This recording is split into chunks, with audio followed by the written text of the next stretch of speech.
Welcome to Royal Daily Report, and listen closely, because what I'm about to tell you is not just another palace rumor, not just tabloid noise, and definitely not harmless gossip. This is the kind of story that makes the walls of Buckingham Palace feel tighter, colder, heavier. The kind of story that doesn't explode loudly but creeps in quietly, like a shadow stretching down a long royal corridor. Something has been set in motion behind those gates, and once you hear it all, you'll understand why the palace itself seems to be holding its breath. Because this time, the whispers aren't about behavior or interviews or bruised egos. This time, the whispers go straight to the heart of the monarchy itself. Bloodline, succession, certainty. And if there's one thing the crown cannot survive without, it is absolute certainty. According to insiders who rarely speak and almost never exaggerate, Buckingham Palace has launched what they're calling an internal verification review. That phrase sounds cold, almost boring, but don't let it fool you. Inside palace language, those words carry the weight of a constitutional alarm. This review isn't loud, it isn't public, it isn't meant to be noticed. It's happening quietly, methodically, and with a seriousness that suggests something has already gone very wrong. And the focus of this review? Archie and Lilibet. Let that sink in. For a monarchy that has endured wars, scandals, abdications, and public fury, this is unthinkable territory. Titles can be stripped, duties can be removed, reputations can be rebuilt, but uncertainty about lineage? That's the one thing the crown fears above all else. Because once the bloodline is questioned, the entire structure trembles. The line of succession isn't just tradition, it's the backbone of the institution. So if the palace has reached a point where it feels compelled to verify what should never need verification, then something has cracked beneath the surface. Inside Buckingham Palace, sources describe the mood as frozen, not angry, not chaotic, just still. That kind of stillness that only appears when the crown senses a threat coming from within its own walls. What began as tiny inconsistencies, things that once seemed too small to matter, have now been pulled together into a pattern that can no longer be ignored. Missing lines in paperwork, timelines that didn't match earlier statements, documents that appeared altered without explanation, ceremonies mentioned without proper verification, procedures quietly bypassed. One strange detail is easy to dismiss. Two can be excused. But when those details start lining up, one after another, they stop looking accidental. They start looking deliberate. According to palace sources, advisors eventually reached a point where they could no longer look away. Because these inconsistencies didn't scatter randomly, they circled one thing again and again: the births of Archie and Lilibet. The exact moments that determine whether a child stands inside or outside the royal line. And when a question touches the bloodline, the monarchy doesn't debate, it doesn't speculate, it investigates. Quietly, ruthlessly, without emotion. That's how this review began. The first thing investigators did was go back to the beginning, to the most basic document of all, Archie's birth certificate. For most families, it's just paperwork tucked into a drawer. For the royal family, it's a legal cornerstone. Identity, legitimacy, succession, everything hinges on it. Every word matters. Every line must remain permanent. Except in Archie's case, it didn't. Months after his birth, a silent change was made. Meghan's full legal name, Rachel Meghan Markle, was removed. In its place appeared only a title, Her Royal Highness the Duchess of Sussex. No first name, no surname, just styling. Approved by the crown, yes, but almost unheard of on a birth certificate. Changing such a document isn't casual. Someone must request it, someone must approve it, someone must justify it, and there should always be a clear, traceable paper trail explaining why. But when investigators went looking, the trail went cold. Meghan claimed the palace requested the change. Palace insiders quietly pushed back, saying Meghan's team initiated it. The stories didn't align. And worse, no solid documentation existed to explain why the change was necessary in the first place. For the monarchy, that's not just strange. It's dangerous. Because once a foundational document has been altered, even once, it raises an unavoidable question: why? And what else might not align? And that was just the beginning. As investigators moved backward into the circumstances surrounding Archie's birth, things grew even murkier. Royal births are usually clockwork. Announce labor. Verify with royal-approved doctors. Issue a formal bulletin. Present the baby. Every step documented, witnessed, and confirmed. But Archie's birth followed none of those rules. There was no announcement of labor. Hours passed in silence. Then suddenly, a statement claimed Meghan had just gone into labor, even though Archie had already been born hours earlier. The public was told the beginning of the story after the ending had already happened. That simply doesn't happen in royal protocol. Even more confusing, the announcement came before any verified medical confirmation. The order was reversed. Everything felt vague, tightly controlled, and oddly staged. By the time Meghan and Harry appeared for their first public photo, the moment felt less like a traditional royal welcome and more like a carefully managed presentation. Inside the palace, staff struggled to reconcile public statements with internal expectations. For the first time, the story didn't match a century of precedent. Then came the paperwork. Royal births generate records, signatures, witnesses, names of medical professionals, all logged immediately. But when palace investigators reviewed Archie's file, they didn't find clear violations. They found gaps. Missing witness signatures. No listed doctors matching typical royal deliveries. Hospital information that didn't align with known procedures. Documentation that lacked the precision the monarchy depends on. Not enough to accuse, but more than enough to raise red flags. Structural issues, and structure is everything to the crown. If Archie's paperwork raised questions, Lilibet's situation raised alarms. Her birth was announced not through Buckingham Palace, not through royal doctors, not through official bulletins, but through a press release from California. Polished words, carefully chosen photos, and nothing else. No British medical staff, no palace witnesses, no royal midwives, no UK registry involvement. Nothing tying her birth to royal systems at all. When investigators tried to reconstruct her timeline, the gaps were even wider. Everything occurred outside royal jurisdiction. No verification, no official documentation, no procedural oversight. And then came a detail insiders described as deeply troubling.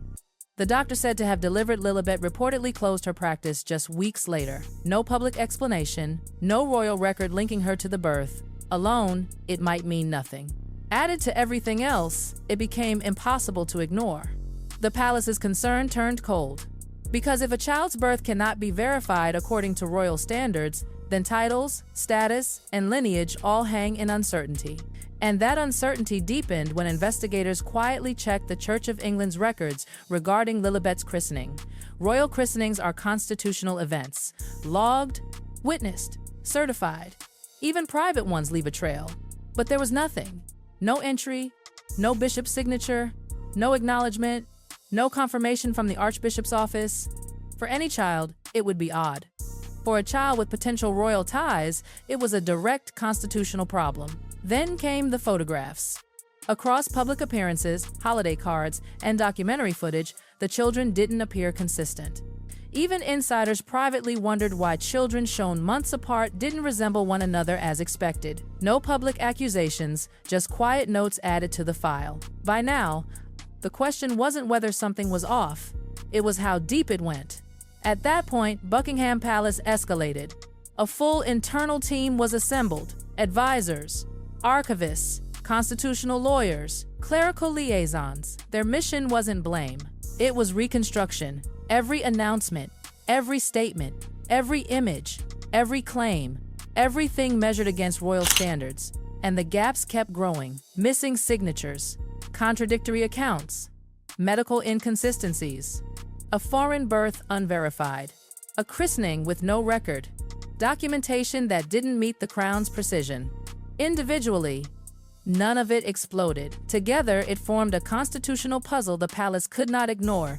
English auto-generated Meg. Now the monarchy faces three paths: titles frozen, a quiet slide into private status, or formal removal.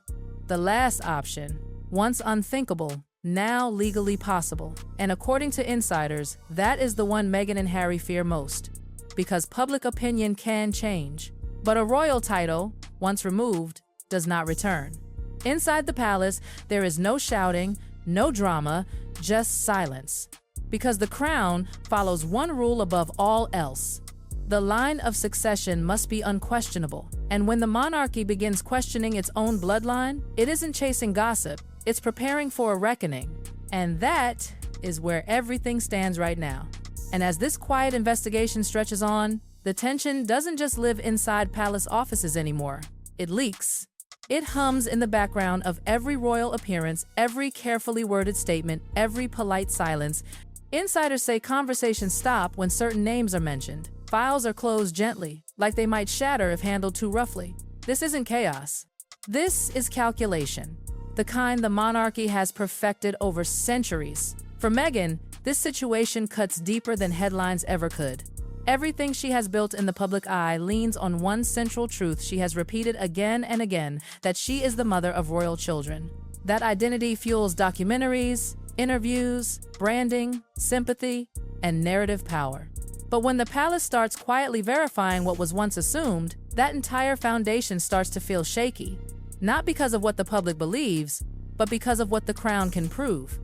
And proof is the only currency that matters behind those walls. Harry, according to sources, hasn't taken this quietly. There's frustration, confusion, even flashes of panic. He grew up believing the institution would always protect its own, that blood was enough. But now he's learning the hard truth his ancestors learned long ago. The crown protects the institution first. Always. Family comes second. Emotion comes last. He has reportedly reached out, searching for clarity, wanting reassurance, asking what this all means. But once a matter enters legal and constitutional territory, reassurance stops being an option. The process moves forward whether he likes it or not. What's chilling is how little of this needs to become public for the palace to act. No dramatic announcement, no press conference, no accusations. History shows the monarchy prefers quiet erasure. Names slowly disappear from official listings. Mentions become less frequent. Invitations stop arriving. Titles remain technically intact, but practically irrelevant. The world barely notices until one day, it's as if those connections never existed at all. And insiders say that's what makes this moment so dangerous. Because the palace doesn't need to prove anything to the public, it only needs to satisfy its own standards. If the internal review concludes that documentation does not meet required protocol, the decision will be framed not as punishment, but as protection. Protection of tradition. Protection of succession. Protection of legitimacy.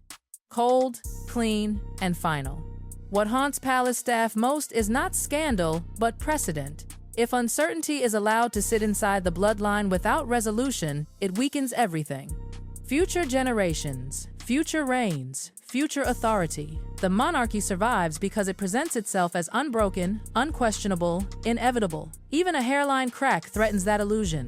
That's why this investigation feels so heavy. It's not loud. It doesn't need to be. Every missing signature, every unexplained alteration, every gap in verification adds weight. The kind of weight that eventually forces a decision. And that decision, once made, won't come with apologies or explanations. It will simply be done. Outside the palace gates, people still argue, speculate, defend, and deny. Some dismiss it as cruelty, others call it overdue scrutiny. But inside, none of that matters. The review team doesn't read comments, they don't watch documentaries, they don't care about feelings. They compare facts to standards, and standards to history. And history, as the monarchy knows better than anyone, is unforgiving. So now the crown waits. Files stacked neatly, timelines pinned carefully, every inconsistency cataloged, every absence noted. The machine keeps turning, slow and deliberate. Meghan and Harry may still speak, still explain, still protest, but the outcome will not be decided by words. It will be decided by records, by silence, by what exists on paper and what does not. And when the palace finally moves, it won't feel like drama. It will feel like something quietly clicking into place. A door closing without a sound. A chapter ending without a headline. Because when the monarchy acts to protect itself, it doesn't need noise. It only needs certainty. And that certainty is exactly what this investigation is searching for.